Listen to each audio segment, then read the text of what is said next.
దేవునికి స్తోత్రం. మీ అందరికీ వందనాలు. ఈరోజు బైబిల్ క్వెషన్. ఆపత్కాలమున ఎవరు మనకు నమ్మదగిన సహాయకుడు? ఏ మనుష్యులు, బి దేవుడు, సి స్నేహితులు, డి రాజులు. తెలిసిన వారు కామెంట్లో టైప్ చేయండి. Time start now. 1, 2, 3. జవాబు దేవుడు. కీర్తనలు 46వ అధ్యాయం 1వ వచనంలో దేవుడు మనకు ఆశ్రయమును దుర్గమునైయున్నాడు, ఆపత్కాలములో ఆయన నమ్ముకోనదగిన సహాయకుడు అనుంది. ఇక్కడ ఈ వాక్యంలో దేవుడు నమ్మదగినవాడు.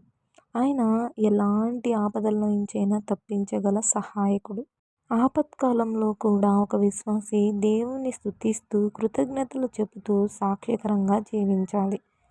అలా జీవించిన ఇద్దరు వ్యక్తుల గురించి మనం తెలుసుకుందాం. కొత్త నిబంధనలో అపోస్తుల కార్యం 16వ అధ్యాయంలో పౌలు, సీలలు మసిదోనియా పట్టణంలో సువార్త చేసేటప్పుడు పూతోను అనే ఒక దయ్యం పట్టిన చిన్నది ఉండేది. ఆ చిన్నది సోద చెప్పుతూ తన యజమానికి సంపాదిస్తూ ఉండేది. ఆ పూతోను దయ్యాన్ని వెళ్ళగొట్టి ఆ చిన్నారిని రక్షించారు. దాంతో తన యజమానికి ఆదాయం తగ్గిపోయింది. ఆ యజమానికి కోపం వచ్చి వారిని అధికారుల యొద్దకు ఈడ్చుకొని పోయి, వీరు పట్టణంలో గలిబిలి చేయుచున్నారని నేరం మోపి కొరడాలతో కొట్టిరి. వారిని చాలాసేపు కొట్టిన తర్వాత జైల్లో వేసి బంధించారు. అర్ధరాత్రి సమయంలో ఒకవైపు దెబ్బల నొప్పి, ఆకలి, నిద్ర లేకపోయినప్పటికీ అలాంటి సమయంలో కూడా కృతజ్ఞతలు చెల్లించి పాటలు పాడుతూ దేవుణ్ణి ప్రార్థిస్తున్నారు. అప్పుడు అకస్మాత్తుగా భూకంపం కలిగింది. చెరసాల పునాదులు కదిలిపోయి తలుపులన్నీ తెరుచుకున్నాయి. దేవుడు తన బిడ్డల్ని విడిపించడంతో పాటు జైలు నాయకుని ఇంటి రక్షణ కూడా అనుగ్రహించాడు.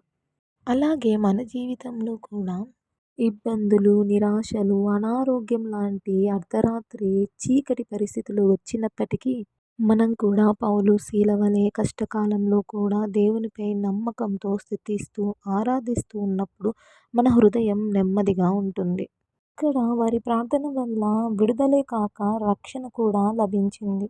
అలాగే మనము కష్టకాలంలో ఎలా ఉన్నామో కుటుంబము, స్నేహితులు, తోటి ఉద్యోగులు గమనిస్తూ ఉంటారు. కష్టకాలంలో కూడా మనం విశ్వాసంతో ధైర్యంగా జీవించినప్పుడు ఇతరులకు ధైర్యాన్ని ఇస్తుంది మరియు వారిని దేవునిపై ఆకర్షించే సాక్ష్యంలా మారుతాం. చిన్న ప్రార్థన చేసుకుందాం.